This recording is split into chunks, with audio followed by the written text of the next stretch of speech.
better and do things. So I would love Nick would be. I'll send you some on that too. But Nick would be a great model for that. I mean, I say you're like me. You have good ideas. Why reinvent the wheel if it's already there? So I want to be careful that I'm not. I'm not saying, hey, we need to do this, whatever. I want to get everybody in the room and go, how can we all be helpful and work together? And what, that's what we need. I think you couch it as, hey, this is working other municipalities. Yeah. I'm just leading this. And someone who I think you couch it right. Yeah. You're the wordsmith, or not me, but you couch it exactly. Like, I don't know. I want to get to know everyone in this room. Working with y'all, let's do this. I think you couch it exactly right. All right, well, I'll let you sit. Good morning, ladies and gentlemen.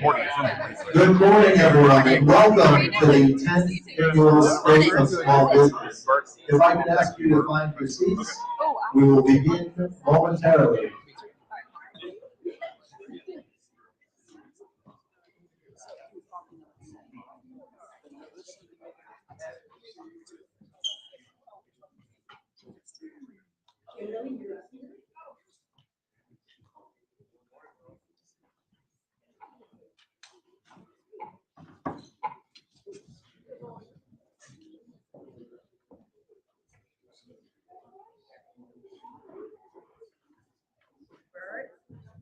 Bird, where are you? You're right up here. Bird, there you go.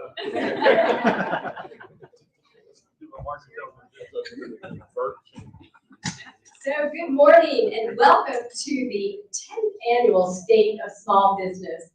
And welcome to National Small Business Week. This is like I said, our 10th Annual State of Small Business. It's the only place that you're going to be able to get hyper local information in 12 different industries. And it's all about us trying to help you, the small business owner, grow. Yeah, so it's great to know what's going on in the community, but sometimes it's more important to know whether I can buy another F-150 or whether I'm going to be looking at my next G650. So, we're really excited. I almost hated to disturb the conversations that were going on before the event because that is what it's about. Savannah is a small community, but small business is the backbone of this community. And so thank you all for being here. And we're just so excited.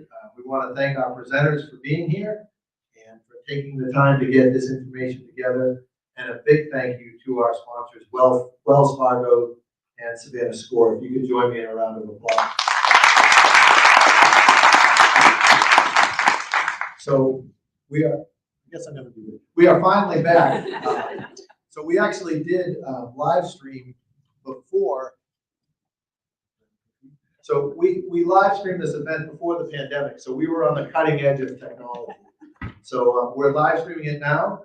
And we do want to thank our loyal online audience because people have been watching this since we began doing it.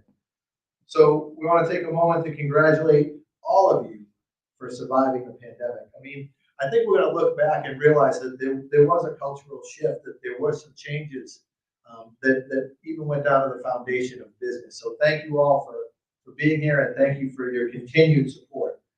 So that's it. I'm going to turn it over to Marjorie. Okay. All right. Joe, did you know that in May of 2020, almost 50 million people were unable to work? And in June of 2021, 6.2 million people did not work because their employer closed due to the pandemic. There's some staggering statistics there. But did you know that 99.9% of businesses across the United States are small businesses, according to the SBA's definition of small business, of having 500 employees or less? And did you know that the average business owner salary is just 3% above the national mean wage of $58,000? Yeah, Marjorie and I were talking about the fact that the reward in some cases is really not worth the risk. So thank you very much for continuing to take those risks because, entrepreneurs are risk takers. But did you know that 27 million businesses are run by a single owner and have no employees? And over 8 out of 10 small businesses have no employees, but yet half of the employees in the United States are employed by small businesses. And did you know that 33.2 million small business owners there are 32.2 million small business owners across the United States. And together we have a really big voice because we are the backbone of the economy. So we want to thank you all for coming today. We started this event 10 years ago to focus on us, on the people in this room, the small business community here in Savannah, Georgia. And online. Yes, and our loyal online followers. But, because the majority of businesses in Chatham County are small businesses. Thank you. Okay, now I'd like to please welcome our host sponsor, Savannah SCORE, to the podium. Ned Duffy is a Savannah SCORE mentor, and SCORE is an organization that has helped thousands of business mentors to mentor businesses across the country. And I have loved having SCORE. SCORE helped turn my father's business around many years ago, so I am paid it forward. I just got my certificate with SCORE saying I've been a volunteer for 20 years, so come on up. And I'm going to welcome everyone back to our in-person live presentation. It's our privilege to present this information for everyone today. The person that did all the heavy lifting to organize this and get it together is Ms. Marjorie. Let's hear it.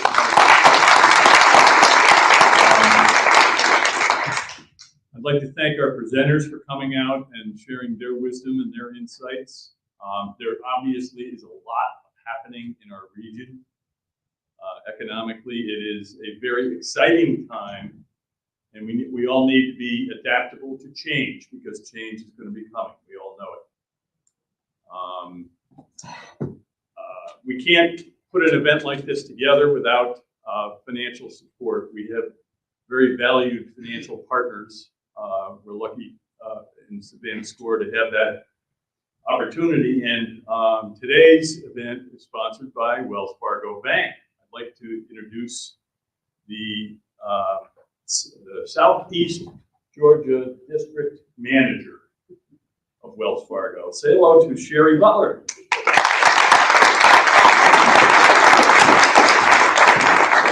Thank you very much, Ned. Good morning, everyone. I am Sherry Butler, and I'm a Senior District Manager with Wells Fargo. And I'm really excited. Wells Fargo is excited to be able to support this program.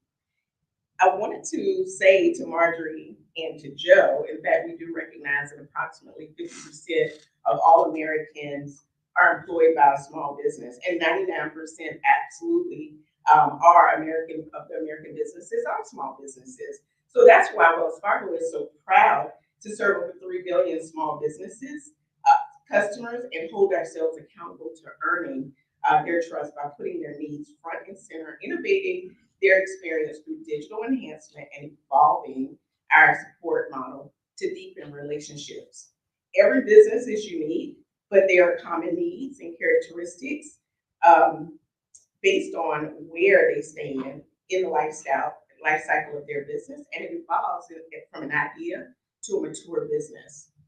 Our goal is to be the bank of choice for all small businesses, because small business is big business, and we all know that. They are critical to the health and prosperity of local communities in the national economy. And I hope that you all gained something from learning from our small businesses today. And good luck to all the small businesses that are here. Thank you. Mary, thank you so much for being a sponsor for so many years, because it really matters. I mean, this is how small business owners learn and grow. So next, I'd like to introduce our distinguished mayor. He has had a very busy week. The wonderful conference he had yesterday, the Mayor's Small Business Conference. There was standing room only. It was wonderful. Thank you. Come on up, Mayor Van Voss.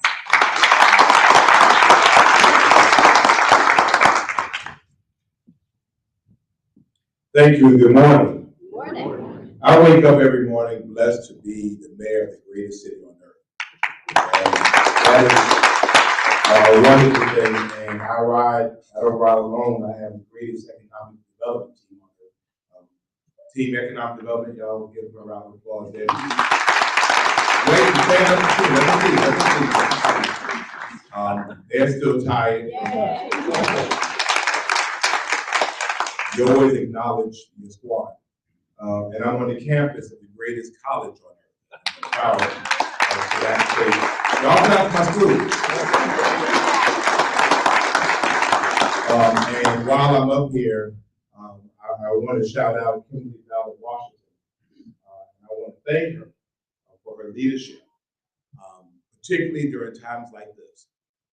Higher education is difficult, it's hard. And for HBCU, it's even harder than that. And as a community, we're going to have to resolve that if we're going to be successful, our colleges have to be successful. And so we have an unbelievable resource here at Savannah State, not only an incubator of young minds, we also have an incubator of the College of Business, of which I'm a graduate of. As a matter of fact, I was in school when this building opened. But yet, let's take advantage of the resources that we have. We need to be able to do that. So I just want to do a quick commercial. I was not paid for that. For us, we celebrate small businesses because we remember where we were this time in 2020. Take a moment and just think back where we were, what we were doing, and how scared to death we were that we were not going to be able to survive. But yet we celebrate because in 2020, Savannah celebrated its best year ever. And although my degree is not in economics, and I got a C in that class, but I did get an A in management. The reality for us, it wasn't because of big businesses, it was because of small businesses. Oh, yeah. It was because our small businesses found ways to be able to be creative, be nimble, be flexible, be able to operate in spite of what was going on. We were able to pivot. We were able to pivot our tourism economy. We told folks, don't go overseas, come to Savannah. We found ways to keep people safe, to feed people, to house people, to hold conventions and conferences. You all found ways to turn whiskey into PPE. And we did. And it tasted pretty good too. We found ways to be able to keep people safe. And so that resilience, we've learned to be better. And we are better. We're stronger. And we're more formidable than we've ever been before. And so at 10 years, I mean, we learned about Zoom. I talked about that. Nobody knew what Zoom was. I mean, now we all Zoom. And that's why I learned about the water cooler and getting up with Marjorie sitting in front of the water cooler and they're just talking away. It's like it became my new Today Show, listening to what Marjorie knows we're talking about. And it kept us encouraged. It kept us engaged. It kept us with the best information to be able to move forward. Savannah will be the best city in the world to be a small business owner. It is. And we want to continue to do that. And we commit to being able to do that. However, we need your help. We need your help to keep telling us as a subject matter experts of those who have survived the war of the pandemic of how do we do better? How do we partner with SCORE? How do we partner with other small entities that support you? How do our economic development department do a better job in serving your needs? How does Savannah State figure into that equation? And so I'm excited to be here. I think Marjorie, y'all give Marjorie a round of applause. I've been here long enough to remember when carriage trade started, and now it's this booming business. And she has now raised herself, but she's also raised everybody else by encouraging us and keeping us all happy and energetic, even when we don't really feel like it. Ladies and gentlemen, let me tell you that you are making a difference in the city. Let me tell you that although it doesn't always feel like it, you're making an impact. And even if you don't see it, the world sees it. I just came back from Ghana and people were talking about Savannah. So you remember Savannah? Yeah, we have Savannah. And that means that we're not only opening gateways here across the country, we're now opening them up across the country. And we're looking for more ways for you to do business internationally, and we're going to help make that happen. So thank you all for being here. At some point, I'm going to have to sneak off because they don't let me have a life around here. Because I'm a small business owner myself. It's called the City of Savannah. But thank you all so much for what you do. And if we can ever be of help to you, we're right here. Thank you for being Savannah.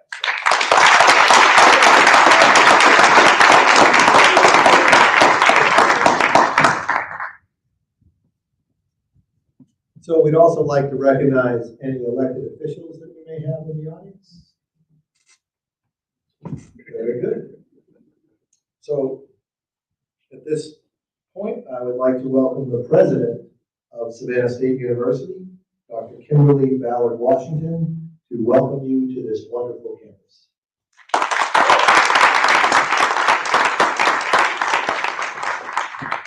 Good morning, everyone. Good morning. So I am so happy to be here and to be able to welcome you all to our wonderful campus that we call the University by the Sea.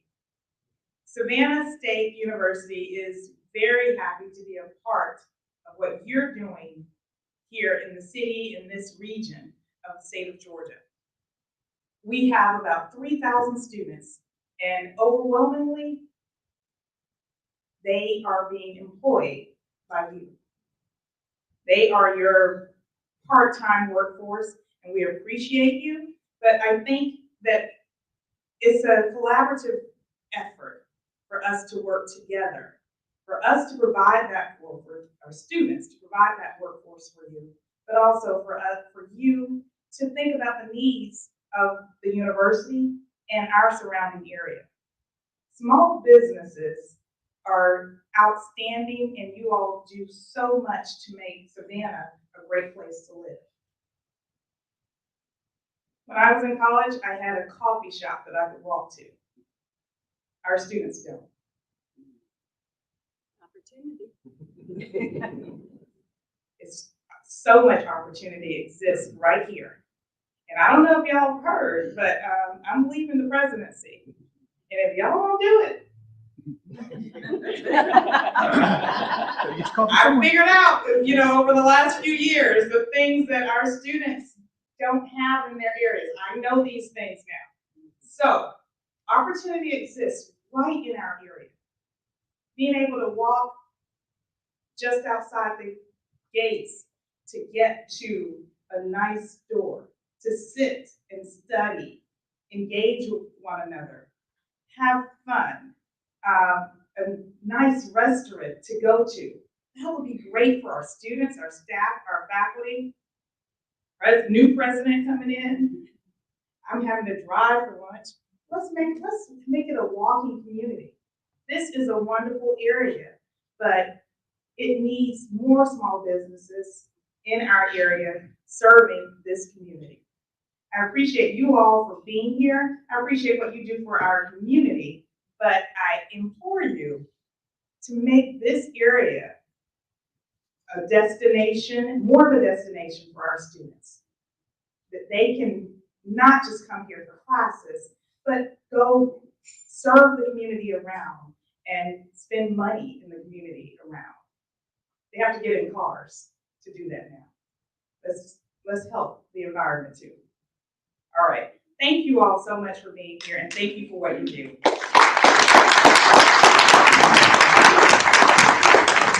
Really, I want to give a shout out to my Savannah State intern, apprentice, who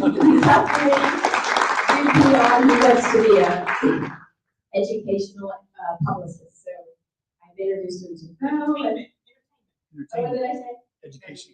Entertainment. Yes, I introduced him to Bo because, of course, he's in the film world. So that's how Savannah works. We all help each other. So, and last year, I was actually an adjunct professor here in New York. So I actually taught 1 year in New York. It's all for you.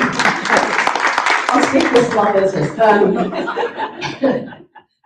Anyhow, okay. Now I would like to welcome our new president and CEO of the Savannah Area Chamber of Commerce, Bert Broadband, and he just arrived into Savannah, started work in February. So welcome to the small business community, Bert. Good morning. I love the rapid fire nature of this event. It reminds me, I think small business owners know that you don't spend all day doing the same thing all throughout the day. So, as usual, the mayor stole all of my talking points, and so I'm not going to repeat them.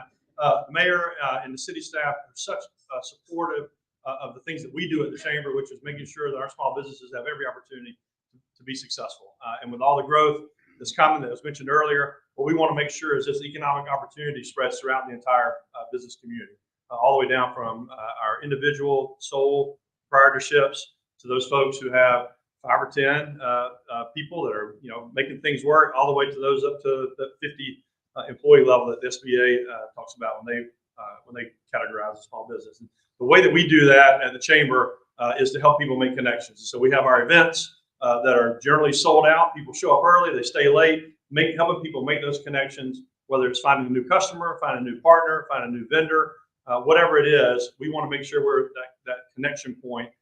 We've got a lot of partners in the room. I saw the Greater Black Chamber. We love partnering with them on events and on reaching out to the members that we share, especially, and making sure that they have the opportunity to be at the things that we're doing, as well as the things that they're doing as well. I saw Pooler and Fort Wentworth are working very closely, not just in the city proper, but out to the region as well, with all the economic opportunity that's coming to the entire region. And before I sit down, I want to just quickly point out, I've got 2 folks, I think, on the team here. Jen Davenport is down on the front row, our in-house counsel and community relations expert extraordinaire. Thanks, Jen, for being here. And then Connie Reynolds, who has been running all of our events, is here as well, and she's going to be moving over into really to make sure I don't do anything stupid and mess up. So Connie's got the hardest job in town. But I don't.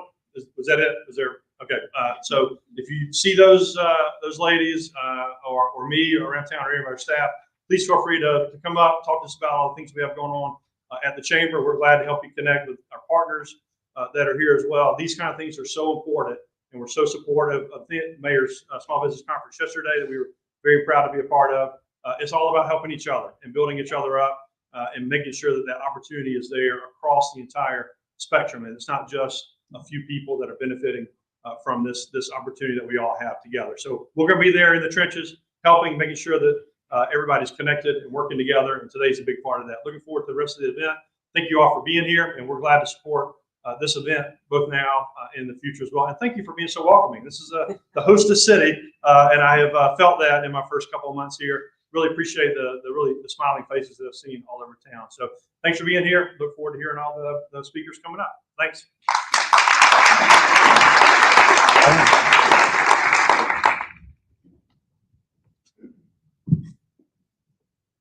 So now I'd like to take the time to thank each of our supporting sponsors that helped to promote this event.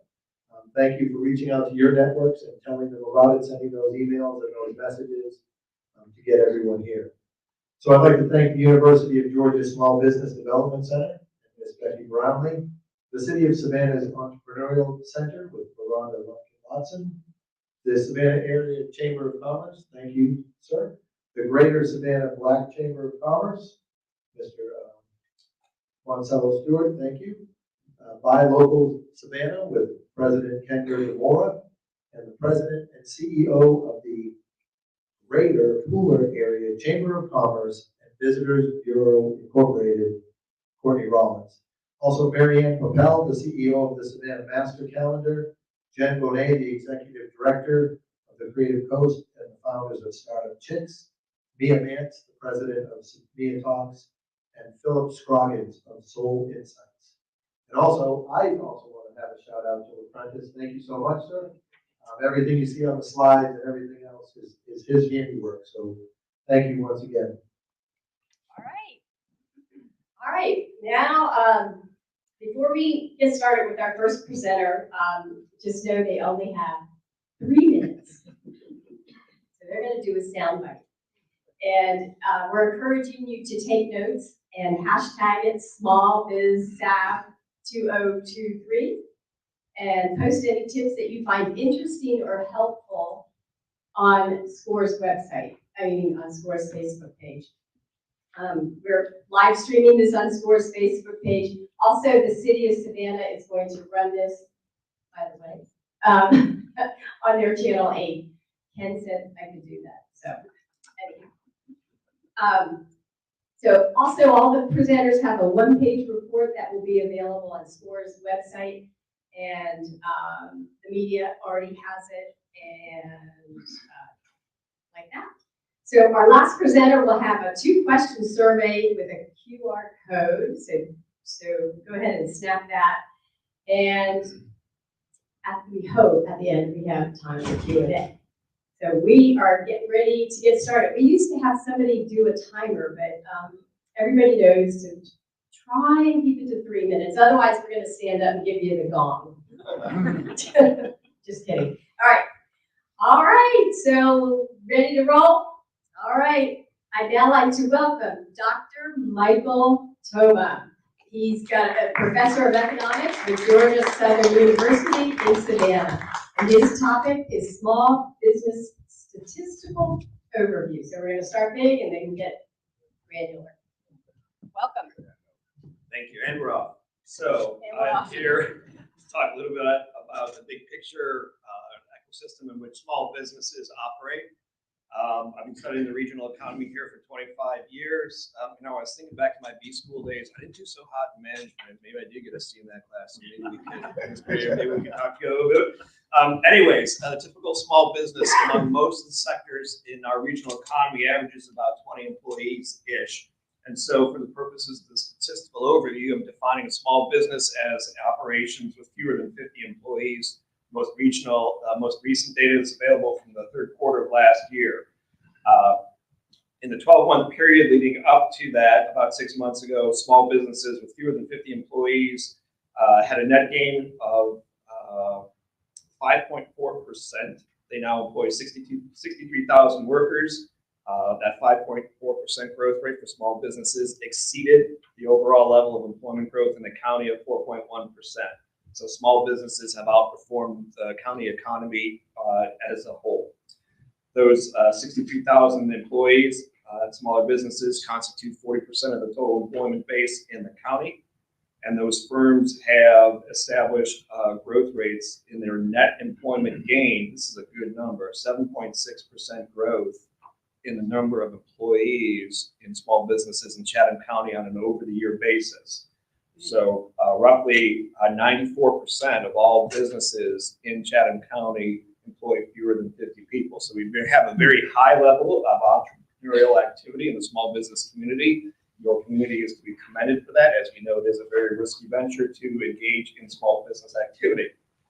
There are opportunities that are going to be emerging in this regional economy. Many opportunities for small businesses can plug into. Some of our other speakers may discuss them in greater detail. But I don't know if you heard this, we have a new electric vehicle automobile manufacturer coming into our region. Between Hyundai and its suppliers, that's 14,000 jobs. So there are many emerging opportunities for small businesses to either participate with those larger employers that are going to be having, as I say, 14,000 new jobs in our regional economy. So there might be opportunities to interface with them directly. I believe 2-3 weeks ago, there was a seminar, so to speak, for small construction industries that was hosted by the JDA. So we'll go to the JDA, Joint Development Authority's website, and find out how you may be able to plug into that with those firms directly. But also think about that. 14,000 employees is effectively a small city. And all the things that 14,000 workers do will create opportunities for the small business community in these upcoming years. In addition to that, there are also spillover or knock-on effects. As these 14,000 employees become engaged by their employers, that will create opportunities because some of them will be recruited away from current businesses in our metro area. That may create opportunities for small businesses to interface with those firms who are losing their employees, who are getting recruited away to Hyundai in the sense that they may need additional outsourcing activity. So there may be a way to plug in there as well. We are living in a tight labor market. It's unlikely to become less tight in the upcoming future years with the new demands for employees out there. So I think you may still experience wage pressures in the future. They may ease a little bit. They are easing somewhat in 2023, but I think it's a longer term situation in which wage pressures will still remain in place in our regional economy. But I do have to say, forgot to mention one thing. The most rapid sector in terms of small business size, the most rapid growth among small businesses was among firms that employ fewer than 5 workers. 10% growth in employment in those smallest of our small business firms. To me, that's a very high signal or level of activity of entrepreneurial activity, not startups. This is fantastic. I think there's a great environment for our regional economy here in Chatham County and more broadly speaking for the small business community. Thank you. Can you all hear? Is that good? They just need to be closer to the mic. And now it is my pleasure to introduce Moncello Stewart, the president of the Greater Savannah Black Chamber of Commerce, and he is going to speak on Black business ownership.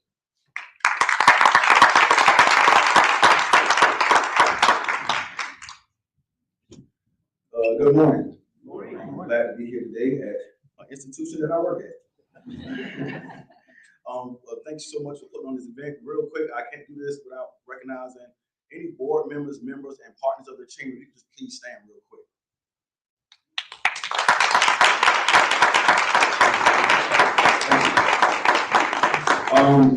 We're so excited about the work that we've been doing. I would love to say that the work is done by me, the work is done by the board members, former board members, and members of the chamber, and I think we've been doing some great things here. Listen, we're here to talk about supporting Black-owned businesses because we know that that helps create an equitable society in several ways. It helps to close the racial wealth gap, the origins of which dates back to the Jim Crow era. It strengthens the local economy by empowering more businesses to flourish, and it fosters job creation, and the list just goes on.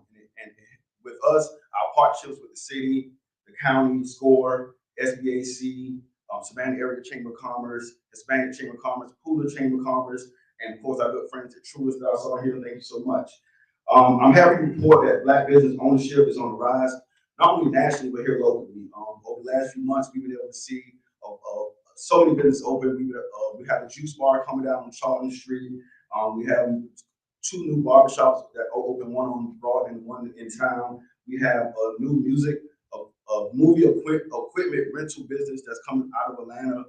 2 Black-owned businesses that combine their businesses here. That's gonna be some really great news that you'll hear about pretty soon. And multiple trucking companies made one that may be opened by an NFL player here right here in Savannah. The pandemic forced a lot of people to rethink and work other ways to provide for their families. As a result, many new businesses opened up, and the Black community was definitely part of this new wave of entrepreneurship. Locally, more of Black-owned businesses have been propping up in more healthcare fields. That's been a field that we've been seeing a lot more of. An interesting point is that while nationally Black men own more businesses, locally Black women have taken the lead in Savannah and own more businesses.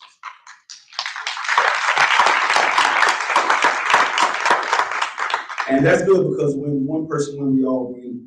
And the same is true with Black businesses. When Black entrepreneurs win, it uplifts our community and it uplifts our economy.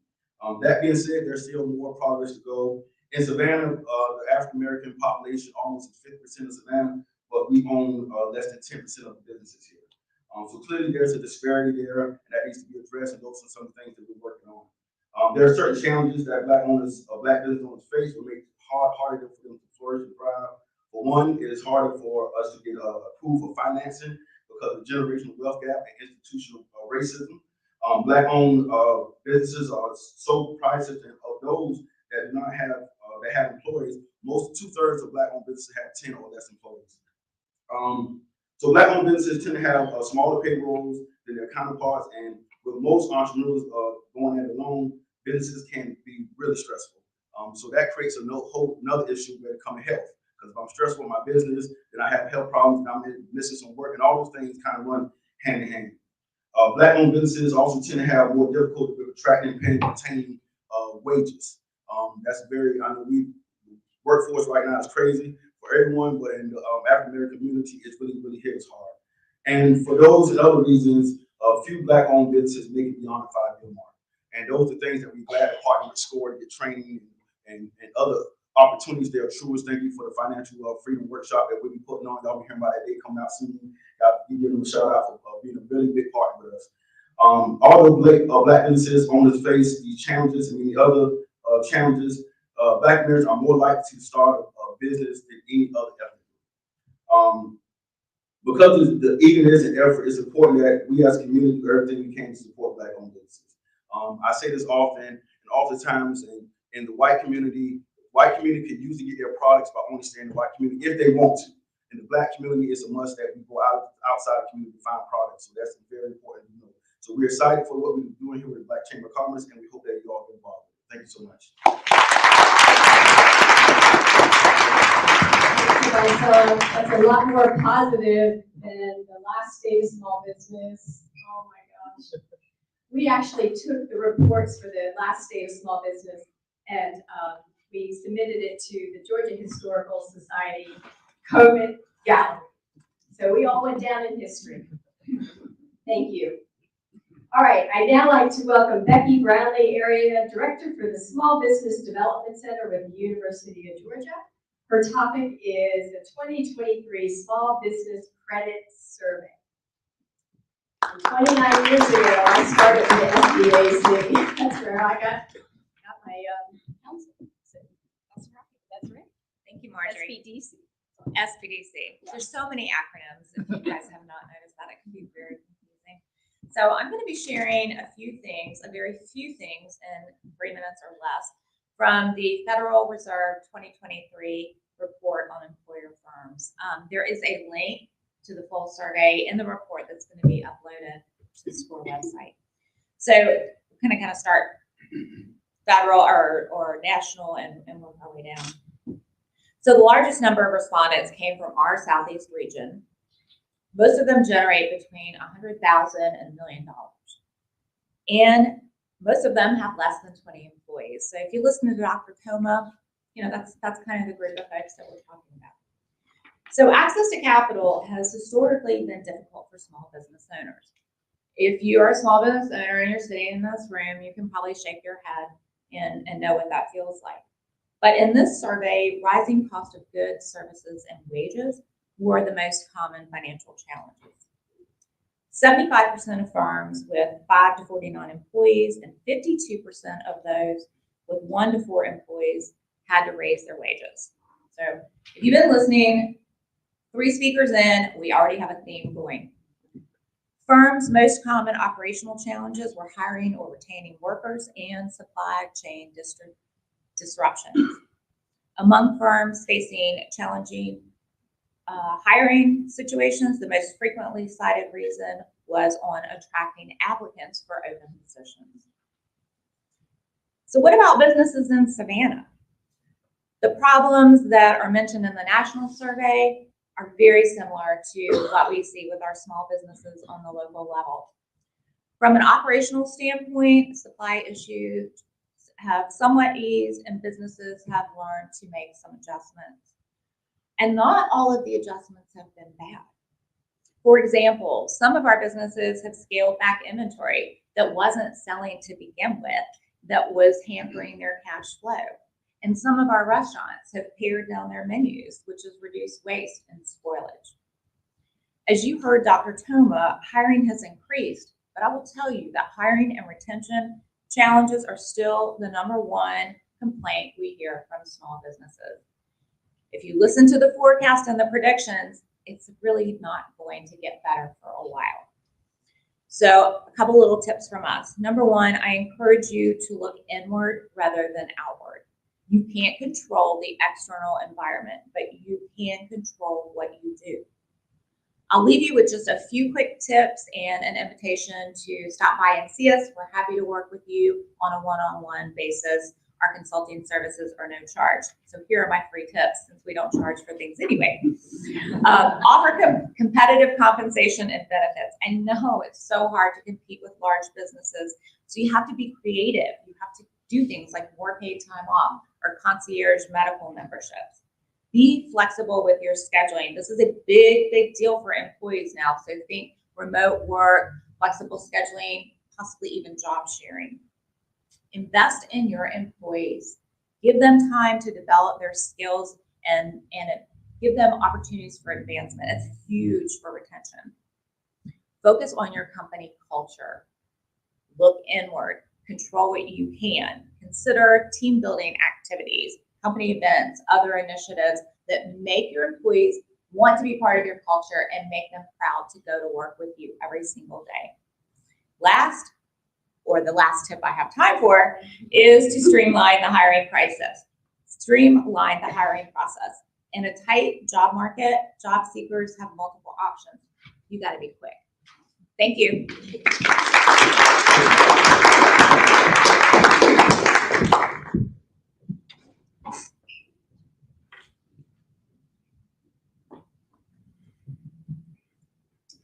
And now it's my pleasure to introduce Joe Marinelli, who is the president of Visit Savannah. Joe?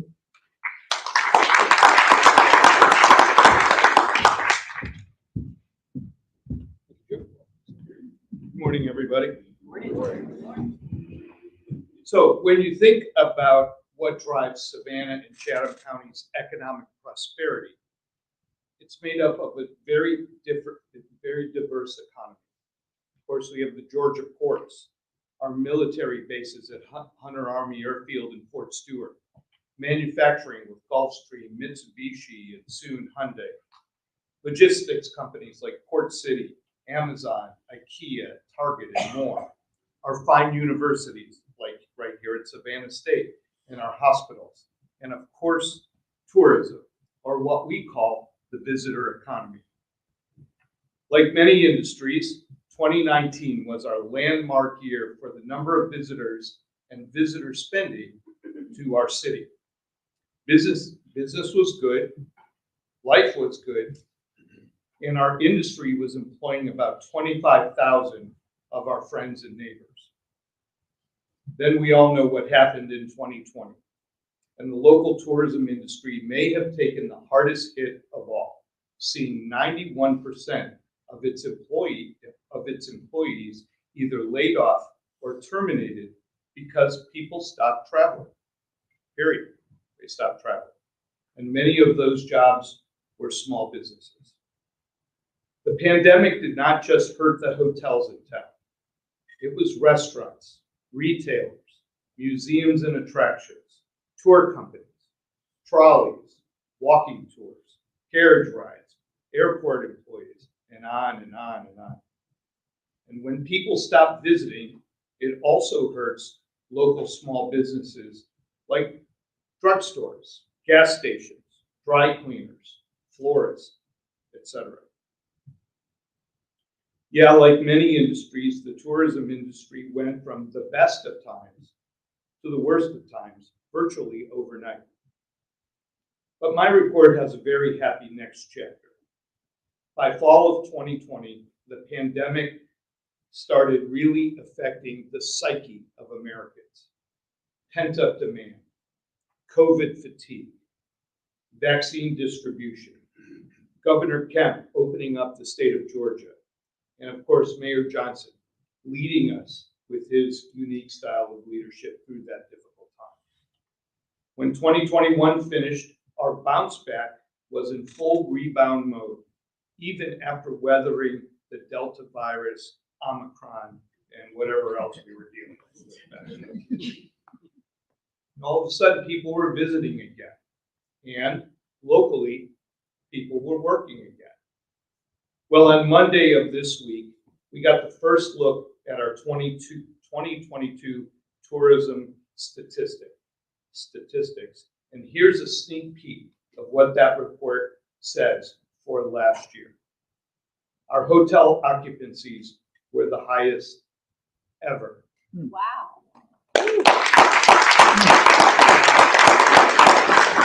You may want to hold your applause until I get to this next. Our hotel occupancies were the highest ever. Our hotel average rates were the highest ever. Our hotels, motel tax collections were the highest ever. Our sales tax collections were the highest ever. Our restaurant sales were the highest ever. And our retail sales were the highest ever. You get the point. Now you can applaud for all of them. It was a very good year, and so far 2023 looks much like what was happening last year. And most importantly, not only are those jobs that were lost back in 2020 all filled again, but Georgia Southern University's Professor Toma's economic monitor reports that we've seen over 2,000 hospitality and tourism jobs added in the last 18 months, and many of them in small businesses. I'll wrap up by saying the future is bright for our industry and for our community. Despite the threat of a looming recession, we can be excited about things like hotel and airline companies are reporting that business travel is back. People are back meeting again face to face, meaning they're attending conventions, meetings, and trade shows. And locally, Plant Riverside, Eastern Wharf, Starland District are all thriving. We have major airlines servicing our airport with around 40 nonstop flights from cities all around the country. We have a more and more diverse culinary and restaurant scene than ever before. And again, mostly small businesses. And our convention center is doubling in size, and more hotels are on the way. So yes, there is a very good reason that Travel and Leisure magazine calls Savannah the #1 city in the South to visit. And at Visit Savannah, we agree. Thank you very much.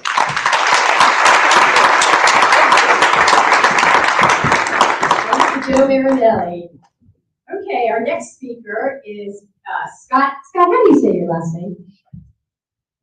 Say it again. Scheidt. Okay, Scott Scheidt.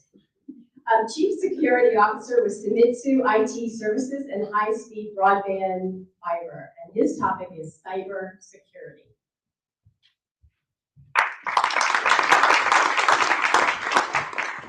Try my 3 minutes up here. Good morning, thank you. Again, my name is Scott Scheidt, Chief Security Officer over at Seimitsu. Sam Cook is the owner, small business owner of Seimitsu. We have less than 50 employees, been in business for 39 years in the greater Savannah area, support many of you in the different things that we do. I primarily focus on IT and cybersecurity, or the security of all of the aspects that go into what we provide to you guys. Just wanted to come with some telecom and cybersecurity statistics to kind of show what we are trying to track as we come out of COVID and see what's going on in this particular area. So nationally, 37% of companies hit by ransomware had fewer than 100 employees. So a third of small businesses. Nationally, 95% of cybersecurity incidents at SMBs cost between $800,000 and $650,000 to recover from. Nationally, 75% of SMBs could not continue operating if they were hit with ransomware. Locally, we have seen in the clients that we support a 10% increase in ransomware attacks over the last 12 to 18 months. And the local industry with the highest known attack activity has actually been the construction industry. Interesting. Nationally, 64% of all small businesses are not familiar with cyber insurance. Locally, cyber insurance questionnaires that we have been consulting on and helping our small business partners with over the last year have increased a lot of expectations and questions for small businesses on reporting on a host of things such as, what is your endpoint security vendor? Are you using multi-factor authentication? Are you training your employees on cyber awareness training? These are things that as small business owners, you're going to potentially have to look at in the future to get reduced cyber insurance premiums. Nationally, half of small businesses spend less than $1,500 a month on cybersecurity related costs. Locally, I'm happy to say that small businesses can get cybersecurity support packages for, on average, less than $1,500 a month for 1 to 30 employee companies. Paula, if you want some help with that, show you how to do that. So that's our cybersecurity piece. From some telecom notes, Port Wentworth, as part of our Chatham County family, is evaluating long-term projects to deliver fiber to the home from the city in select communities out there. So that's a growth area. It might bring down some cost of that service for residents. And Chatham County, it's a 24-month statistic, but some things have ended in the last 12 months. about 100 route miles of fiber has been brought into and out of Chatham County. That is, if you don't know, not just one duct. We put in 3 to 7 way duct. So 100 miles is actually anywhere from 300 to 700 miles of additional infrastructure. The value of that, some statistics from the Broadband USA for our area, for small business owners to be aware of. I've got a lot up here, but for my time, I'll close. I'll just say that 94% of all households have smartphones, computers, and tablets in them. So the digital economy, everybody that's truly coming out of COVID where we're looking at. And so getting onto social media, looking at things to increase your connectivity for your small business output and partnering with each other will increase your posture in that telecom space. Thank you.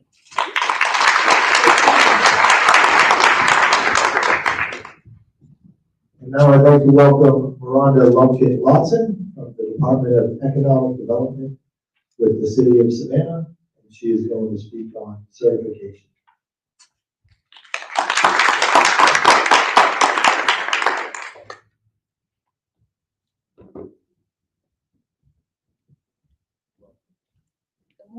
Good morning. Good morning, everybody. Good morning. Certification is the verification process to ensure that a business or organization is the type of business that an entity seeks to engage and do business with ultimately. In this case, it's the City of Savannah, and the certification is the Minority and Women-Owned Business Certification Program. The goal of the program is to increase minority and women-owned business utilization within city procurement across all areas of procurement, but particularly with construction and professional services. The city's certification program began in 2010, and since that time, it verifies that we are legitimately doing business with those business types.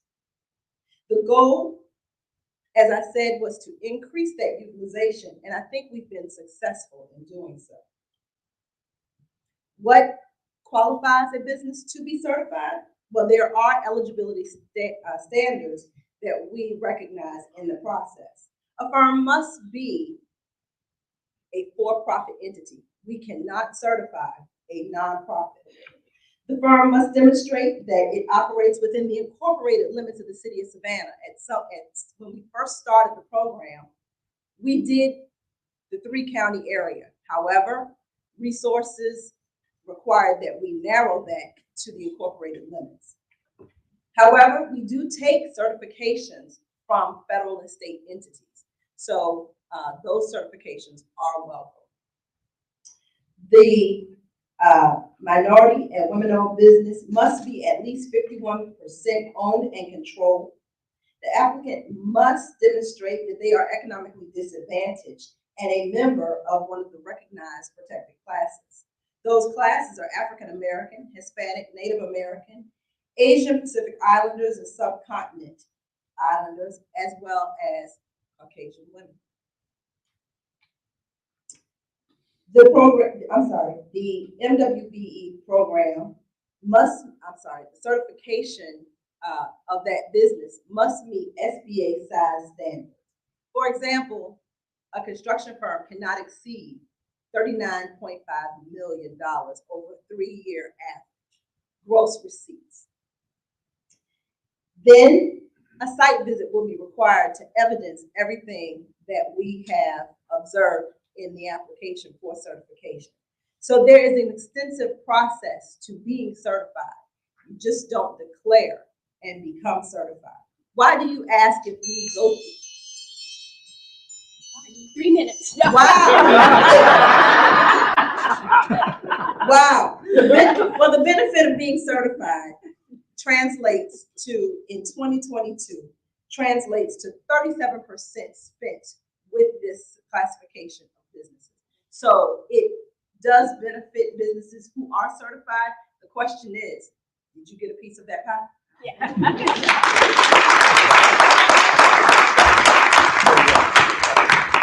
was a good soundbite. I like that. 3 minutes is short. That Yeah, was short. amazing. Wow, we're gonna start timing here. Okay, Paula, come on up. Paula Kreissler, she's our next speaker, the Executive Director of Healthy Savannah and Reach Grant. She's gonna be talking about productivity. Ready? Go. All right, well, good morning, everyone. I've got a couple of statistics here. According to the county health rankings, Chatham County is considered among the healthiest counties in Georgia for both health factors and health outcomes. Chatham County ranks 42nd out of 159 counties in Georgia. However, our obesity rate in Chatham County is trending in the wrong direction. Over the last 3 years, we've gone from 30 to 33 and now 36%. The good news is that according to the Coastal Health District, physical inactivity, 3 years straight, Chatham County has had the lowest inactivity rate among coastal counties, but still currently at 24%. So there's a ton of research out there about how being healthy and having a healthy body weight equates to increased productivity. Also know that a healthy body weight is not and never should be used as a single indicator for a healthy person. Just yesterday at our Healthy Savannah meeting, many of you in the room were there. It was a great event. Sorry, some of you missed it, but anyway, we had a great keynote speaker and talking about belonging. All right. What we heard was that job performance increased 56%, and there was a 75% reduction in sick days when employees feel like they belong. And her quote here that I'm going to say is, belonging is the #1 motivator that unleashes human potential. All right, that's it. Wow. Becky alluded to this. Okay, I don't see Becky anymore, but Becky was alluded to this earlier in there you are, second row. There we go. Bottom line, make the healthy choice the easy choice in your business. Take at least 1 minute stretch break every hour and work toward a 30-minute walk every day. And importantly, ask everyone to join. And so we all know that we have 3 minutes, but I'm going to take the rest of my time because one of the things what's important to do is everybody should get up, just stand up. All right, we're just going to do, first we're going to do some shoulder rolls. 1, 2, 3. Now go back, 1, 2, 3. Some neck rolls, just one direction, then another direction. All right, we're going to do some side bends, right? Over this way, over this way. If you feel like it, go ahead and do this. And if you feel like it, go ahead and do this. All right, that's it. Excellent. You have 22 seconds. Jumping jacks. Yes. So we have 22 seconds left, so I think jumping jack. I did write to Paula. I went to the gym this morning just because I knew I was going to see her. But hey, it's now my pleasure to introduce Victoria Saxon, who is the COO and the CFO of the Small Business Assistance Corporation, and she's going to talk about small business access to capital here in the year.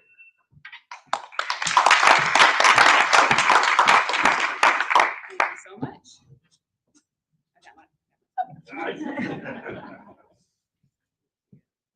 All right, so I'm here to talk about access to capital. Good news is there is capital available for businesses. Right now, there are resources that are funneling from the federal government, from the state level, and from the local level to support all small businesses and provide capital for you. SBAC alone received $3.3 million from the federal level, and also $2 million being set aside for the state for us to provide lending for small business owners. So where do you go to get all of this access to capital? Right now, the sources are for alternative sources of capital. So for example, that's SBAC, we're a CDFI, so we're a community development financial institution. A lot of programs that are being developed are for mission-focused lenders or community-based organizations. And the reason that is because we target a lot of underserved markets. So these are markets that the banks are unable to support and reach out to because of the risk models. And consider underserved markets if your business is located in low to moderate income areas, if your workforce is low to moderate income, if you are a startup, so anything, any businesses that are starting 2 years or less. Also, there are areas where businesses are veteran-owned, minority-owned, women-owned. These are all eligibility factors as far as receiving these funds. Another reason why these programs are being administered specifically, for community development financial institutions, because the banks right now, their lending standards are starting to be a little tighter, and so they're unable to do a lot of funding for small businesses, but they are partnering with CDFIs such as us, and we're getting a lot more referrals, we're getting a lot more partnership. We've also seen a lot of increase in commercial real estate partnerships with banks as well. So they are leaning towards us for now as well. Another good thing as far as the access to capital, the programs that are being administered are, they're eliminating a lot of eligibility requirements. As a lender, they're allowing us to have in-house authority, which means we can process and approve your loans a lot quicker, so you don't have to wait. You can get your funds received pretty quickly. They're simplifying the process for us. They're eliminating paperwork that we were required to have. For franchises, if you they're no longer allowing you to have an approved franchise. Any franchise that you want to pursue, you will be eligible for funding, so you don't have to be an approved franchise anymore. And they're also making a lot of programs that were temporary, more pilot programs. They're making them permanent in the upcoming months. And also they are increasing loan maximum amounts. So all the good things are available for you as a small business owner. And let's see, how do you access these funds? You come and see us. Go to our website, sbacsav.com. And there's also support for those who may not be, you know, if you're a little intimidated by paperwork, you're not sure where to go, what documents to provide. The state is actually also allocating funds to have a tag, which will be provided by the SBDC to actually help you walk through that application process so that you can get these funds. So make sure you come and see us. Thank you for your time.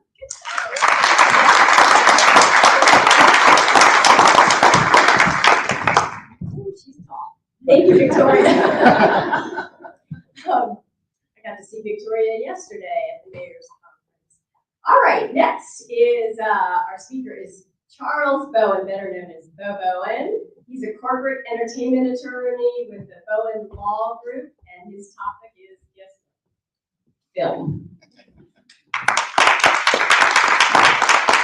Hey everybody, so I want to take you back about 5 months ago, December 17th, 2022. All right. The Minnesota Vikings are walking into the locker room at halftime, trailing the Indianapolis Colts 33-0. Okay.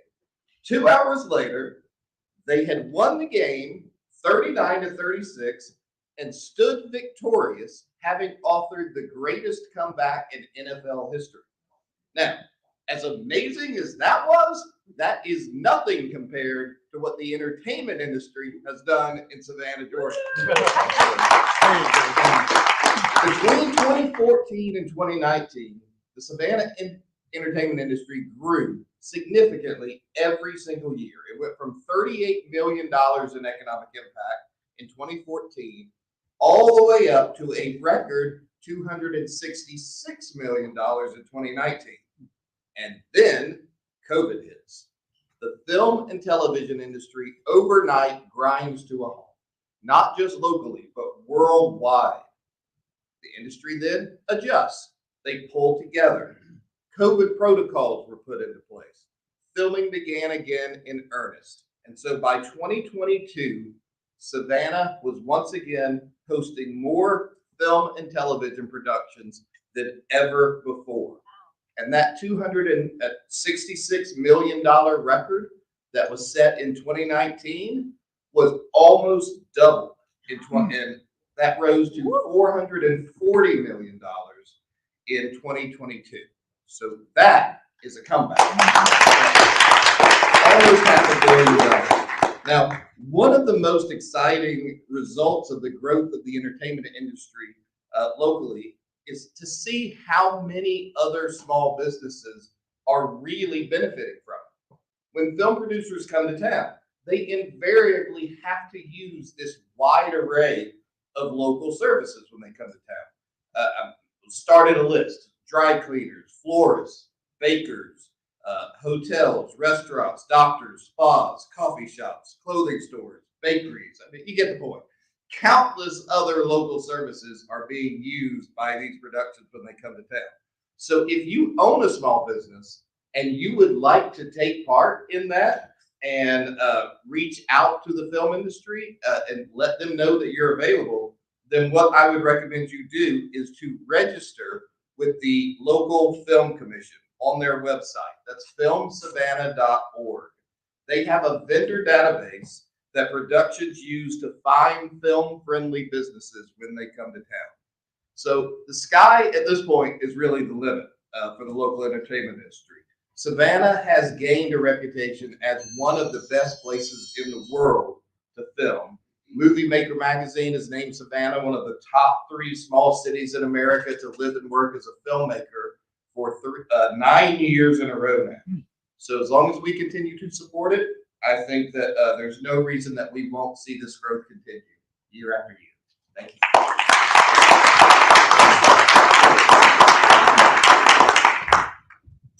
Now it's my pleasure to introduce Catalina Garcia Quick. She is the Business Development Director for Pratt Industries, the Recycling Division. She's going to talk about local strides in sustainability. I can't believe it's been 10 years. 10 years. All right, thank you for having me. My name is Catalina Garcia Quick. I work for Pratt Industries Recycling Division. Pratt Recycling is, we work with businesses and communities across the United States to move more than 3 million tons of material to landfill. We divert 3 million tons of material from landfill every year in the United States. Sustainability has always been the cornerstone of our culture. So today I'm here to talk to you about, guess what? Sustainability and why it's important to small business. So what does sustainability in business mean? Well, according to Harvard Business School, sustainability in business refers to doing business without negativity impacting the environment, community, or society as a whole. So why is this important? The economic impact of material reuse and recycling is huge. Recycling is a critical part of the U.S. economy, contributing to over 681,000 jobs, $37.8 billion in wages, and it creates 1.17 jobs for every 1,000 tons of material recycled. It is definitely real. Here in Savannah, the city of Savannah, for example, processes about 7,000 tons of recycled material per month. That is 72,000 tons of material a year. That converts to the city of Savannah, for example, contributing to, at minimum, 72 jobs per year just off of their recycling effort. According to the Georgia Center of Innovation, Georgia companies are paving the path of recycling innovation from processing post-consumer resources like glass, paper, and plastic to transforming them into carpet, drywall, packaging, and more. Small business has the power to create solutions and drive sustainable change by adopting something called the triple bottom line, a concept developed to take into account social and environmental performance in addition to financial performance. This is commonly referred to as the 3 Ps: people, planet, and profit. I recently read a small business self-help book whose author happens to be in the room, and she mentions key tools of the small business toolbox: the power of word of mouth, reputation management, the value of partnering with community. I'm going to add the triple bottom line to that toolbox. Why? 88% of consumers will be more loyal to a company that supports social or environmental issues. 83% of consumers will always choose a brand with a better sustainability record. And finally, this is actually crucial to small business. On average, 70% of purpose-driven shoppers pay an added premium of 35% for sustainable purchases. 57% of them are willing to change their shopping habits to help reduce negative impacts on the environment. In closing, I will leave you with this. Sustainability in business is a challenge. Do something that makes sense. Establish some goals, make a plan in the ebook, you'll see some sustainability milestones. I'm going to leave you with a quote that I heard yesterday. Spark change. Healthy Savannah breakfast. And never doubt that a small group of thoughtful, committed citizens can change the world. I challenge you, small business, be sustainable.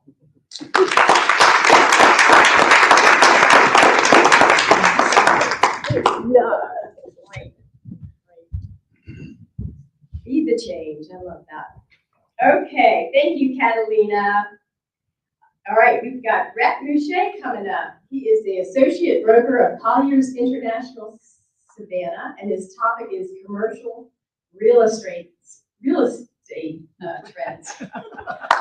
Yesterday, we did a pre-interview. Guys, there's no real estate out there. Listen to these numbers. It's really scary. I mean, it's good for us, but it's not. Real estate.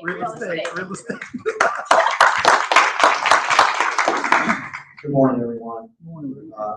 I'm Associate Broker at Colliers International with commercial real estate, and we are in an exciting market right here. But I want to thank Marjorie and Joe for all the years of support having this, and it's been a lot of fun, and I've learned a lot over the last 10 years. I can't believe I'm still doing it. And fortunately, I was in a pretty good market most of those times, and wasn't especially we could show up at. So anyway, thank y'all for coming.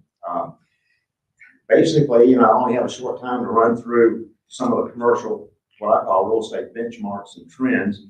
And I'm going to run through some of the ones that I like. I think they're important. Then I'm going to do a little bit of a summary as far as how it affects our small business community. Let's start with industrial.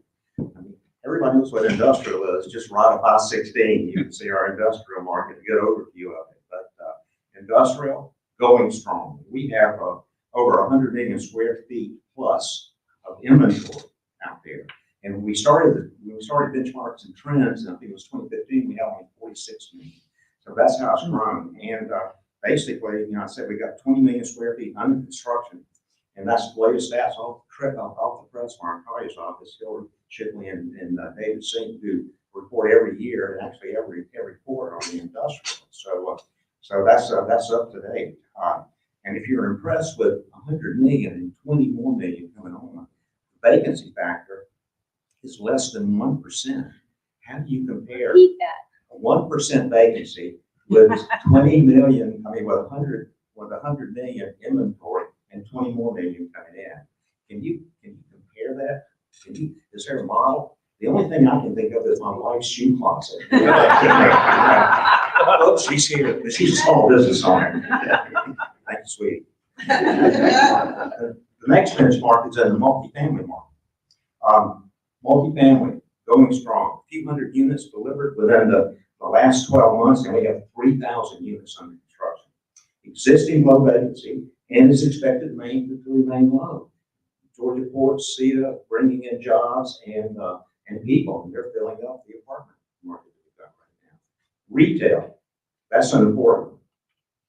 The retail is going strong. We have about 28 million square feet of retail, and we have 120,000 square feet of new retail delivered over the last few months, and a good portion of that's already absorbed. The vacancy rate is on the decrease, and we have right now, according to CoStar, only 3.3% vacancy. So that is a very low vacancy, and that may be why you see some of the rates going up with some of the retail. And then office market. If you've heard me over the last few years, office market has been stable, but now office market is growing, and it is growing. Our office supply is dwindling as far as we have a vacancy of about 4%. So office market, every segment is going. Office, I would say, is going stronger. So that's how we are as far as some of the benchmarks that are currently. Future trends, benchmarks, significant growth in hospitality, and that's affecting our office market downtown. A lot of the office buildings are being converted to hotels and basically extended stay areas. So that's what's happening in our downtown. If you see some of the buildings being converted. Continued growth of the industrial sector. Just take a look at I-16. All right, I hear it. Quickly, last summer I attended a summertime groundbreaking at the Bryan County Med Center. Still under the tent, only 23 miles west of Savannah, adjacent to I-16. I didn't realize the enormity of the emerging Hyundai plant, 3,000 acres of land. The workforce will be in the thousands, what you've heard. There will be 16 to 17 million square feet under roof between the Alco and the battery plant. Convert that to acres. That's several hundred acres under roof. You need to take out the trash. You know, under one roof, all that space, hundreds of acres. In closing, just one closing thing. What do the stats or trends mean to us in the small business community?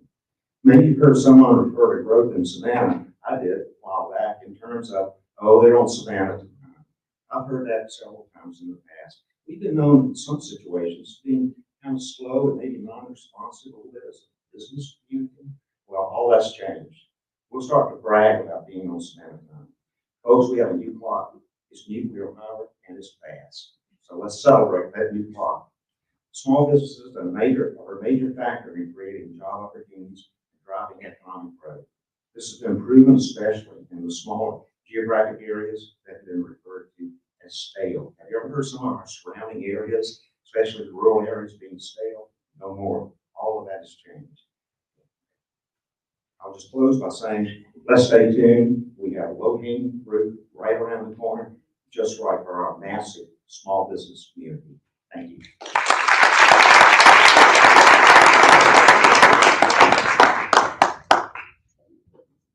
I was gonna lean on him, but I figured I wouldn't scare him.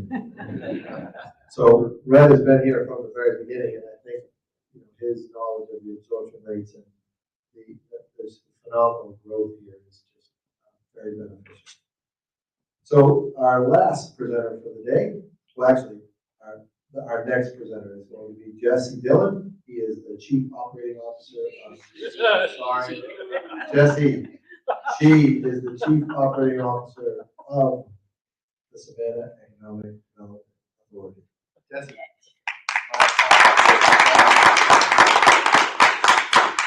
That actually happens a lot, and that's okay.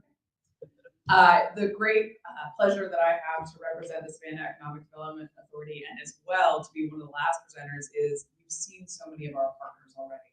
They're sharing those statistics. Dr. Toma went right up front and started ticking off boxes of things that I wanted to speak to you today. Becky spoke to you a little bit more. Retmouche, Colliers, all of these partners represent an incredible asset, not just to the big business that we've been hearing about when we're talking about Hyundai, or some of the big businesses that have grown here that we know, like Gulfstream Aerospace Corporation. This is a team, and I'm so excited for this opportunity. You heard Dr. Toma talk about the 8,100 jobs with Hyundai and the multiplier effect, the induced jobs, the indirect jobs, the opportunities that are there. And I think sometimes people are like, well, what about us? This is a time to innovate. This is a time for the small business community to get out there and grow. This is an opportunity. It's not a threat. And that's important for people to see on a daily basis.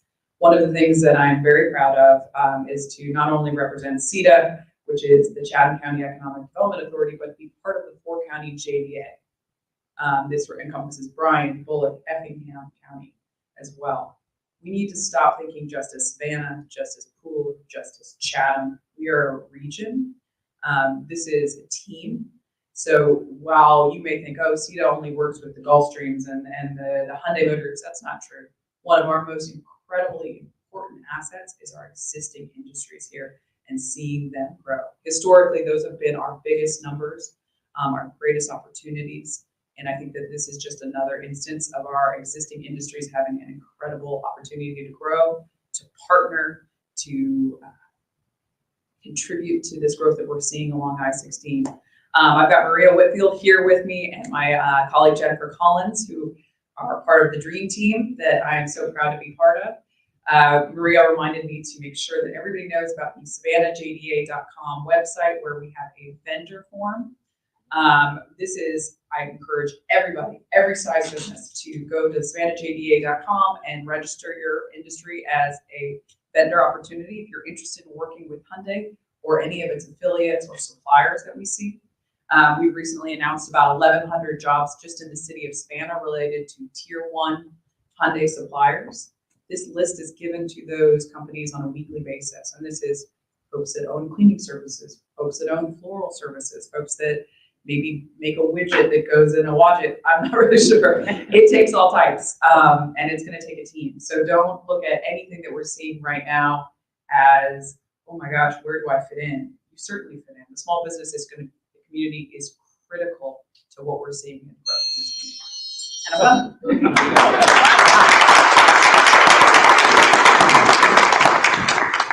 Jesse, maybe we need to do state of small business in the Savannah area. Yeah, we probably should. We are growing like crazy. Thank you. That was really interesting. And Maria's my friend. Good to see you up there. Okay. Philip is going to come up and do a survey. And everybody go ahead and scan this QR code. And then I think we'll have time for Q&A. All right, guys, this is painless. 15 seconds, pull out your phones, scan that QR code, literally 2 questions, all right? Your least harmful poll ever. And we're gonna take a look at some instant insights now that y'all been able to see what we have to look forward to and what we're experiencing here in the coastal empire. So I'll give you all a moment to take that. If you haven't done so already.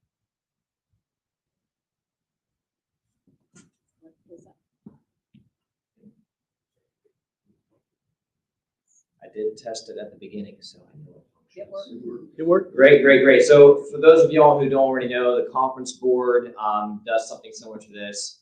The National Federation of Independent Businesses does something similar to this.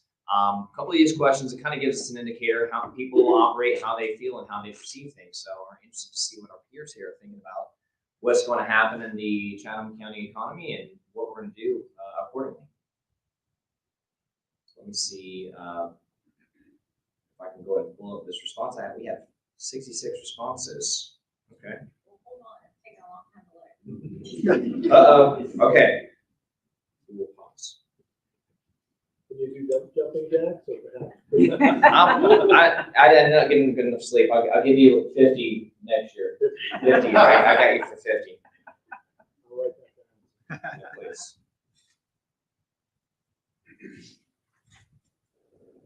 Now we are at 72. It's amazing what 1 minute will do. I mean, we saw what 3 minutes will do, but that 1 minute is a big difference. So, want to go over it? Yeah. Just go right into it. I mean, that's a pretty good sample size, as I like to say, on how many responses we got. So, looking at the summary, we have first question: how confident are you that the economy in Chatham County will continue to grow? And having seen all the insights from our presenters today, it looks like we got about 75% of the respondents are at 10 out of 10. All right. Wow. Followed by another 12.5% are about a 9, and about 8.3% are an 8 between 1 and 10. We have 3 people who are a 7 or lower. So on the whole, I think it's safe to say that the people in this room have. Don't call them out. This is anonymous. This is anonymous. All right. It sounds like we have some good confidence in this room, having seen the insights presented here today. And then what are we going to do accordingly? Because we talked about the hiring challenges, but also the need to grow if we really are anticipating that growth. Yes, no questions. This is an A or B kind of thing. 71% effectively said that within the next 12 months, they plan on hiring. All right, 71% of y'all, which would leave, if I can do my basic math correctly, I'm in the university, so I want to get my grades down. About 30% are saying that they do not intend to hire within the next 12 months, and that is all for the confidence index.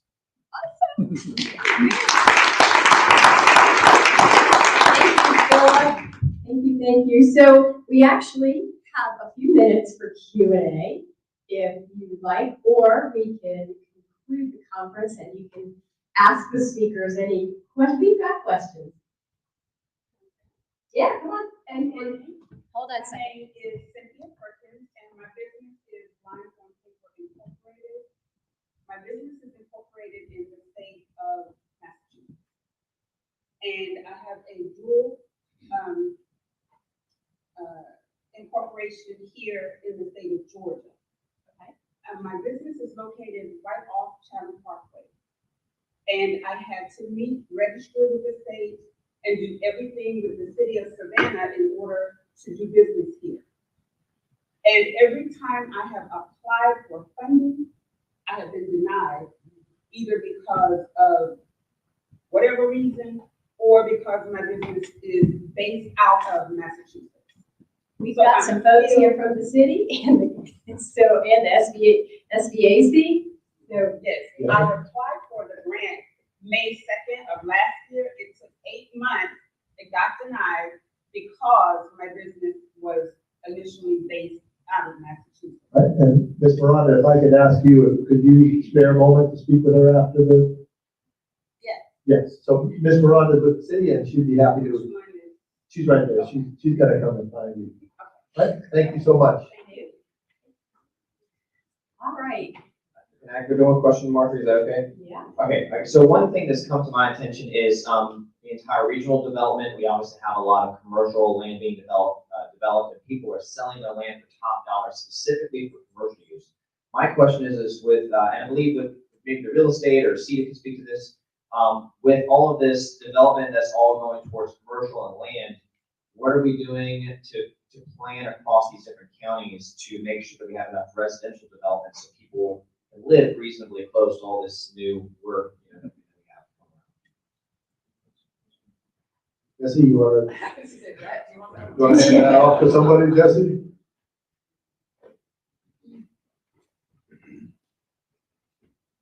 So this is a question we're getting a lot right now. Rhett, if you have anything to say, I'm happy to pass this over to you. But I will say that it is county by county. The county managers of the JDA have met and discussed how they want to approach future land uses. They're doing those individually at this time. So if you have any questions, this is being driven by the free market and your planning organization. So contact the MPO, contact your cities, contact your municipalities. You know, one question I have is driving up I-16. So many of the trees were cut down. Is there a plan for sustainability and planting some of those trees back? Yes. Well, just answer. So, you know, in every development, there are tree quality points and there will be trees planted to supplement that. And, you know, unfortunately, in industrial and commercial use, you need a lot of open area. You know. Of course, but, of course. Yeah, there are ordinances in place and they're all being followed. Zoe Rinker with the Savannah Tree Foundation. She's been wonderful to work with our Rotary Club. So there might be some synergy there. Thank you. Yes, and first of all, I want to thank all the presenters because that takes a lot of time to do these one-page reports. A lot. And many of you have been doing it for 10 years, so thank you from the bottom of my heart. These numbers matter. You got a question? My name is Herschel. I work for Wells Fargo.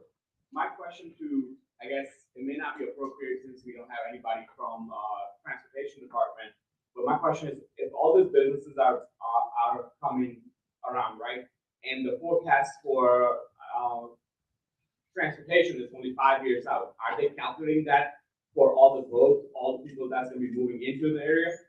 Do you know any ideas on that? Paula might know too. So it's back to you, Jesse.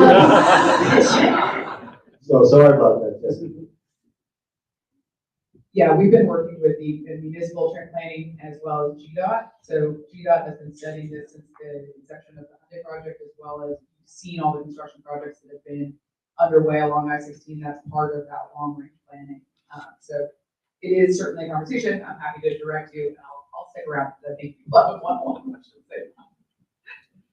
So we are very lucky. You know, Ann Purcell, who is the chairperson of the Department of Transportation, is an Effingham native. I think she lives in Chatham right now. But you know, so we have a great advocate. We have a great legislative team. So you know, we are getting the transportation dollars. I will say, you know, vote for Peace Plus. I mean, we need all the money we can get for that. Gresham, what was the website that you said earlier? Savannah JDA. JDA. Joint Development Authority. Okay, and also, is any white rail or any kind of other system other than just? We wish. Back to you, Jesse.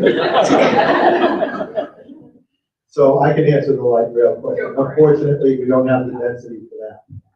There will be regional parking rides. Those are in planning. And so you'll be able to drive to a parking lot and then be able to go from that location back in. And I think if I remember correctly, there's a 60-mile draw is what they figured. So from the Hyundai plant, draw a 60-mile circle, and then in the most populated area, there'll be a parking lot and a bus that'll take you to work. And then what happens is if you have to go back, they'll basically just Uber you back as a single person. So if something happens in your home, you need a return immediately, they'll Uber you back to that parking lot. So, all these things are thought out. Unfortunately, Savannah, 175,000 people, the whole metropolitan area, 350,000. So the density doesn't support a lot of things that would be great to have. We need to have you a part of this scale next year. Thank you. Yes. Thank you. Joe, when you mentioned density, does that mean rooftops? Okay, so most of the cities that I've worked with have what is called master plan. And those master plans are submitted to the regional Georgia Coastal Authority. Those plans, most of them, if not all of them, are 5 or 6 years back. And now in comes Hyundai, just about almost 2 years. One of the things that we look at in local businesses is access to their business. So we have a lot of traffic, especially in Fort Worth, where I live.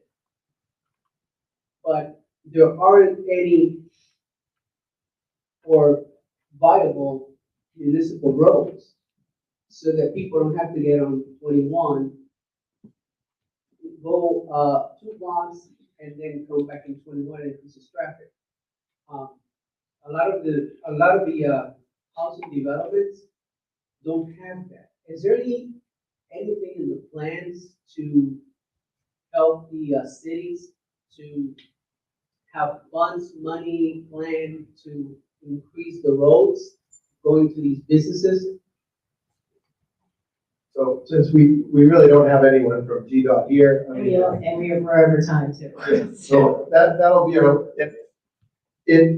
unfortunately, it's free market driven, right? So I mean, the small businesses are going to determine that when, as the businesses grow, the roads will follow. Unfortunately, there is, the Effingham Parkway is coming. There are improvements everywhere. And I think what we can do is just put a link to the GDOT's website and you guys can check on that. Right? So you want to thank everybody? Yep.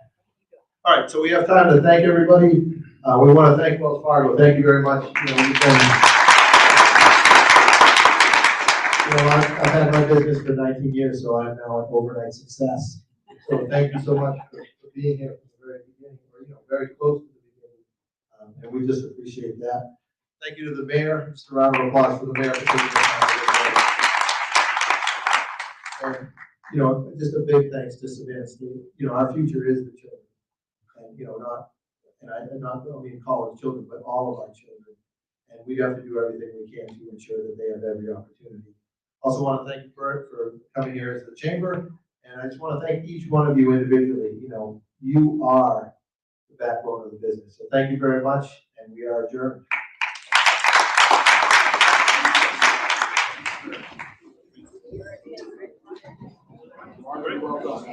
Yeah.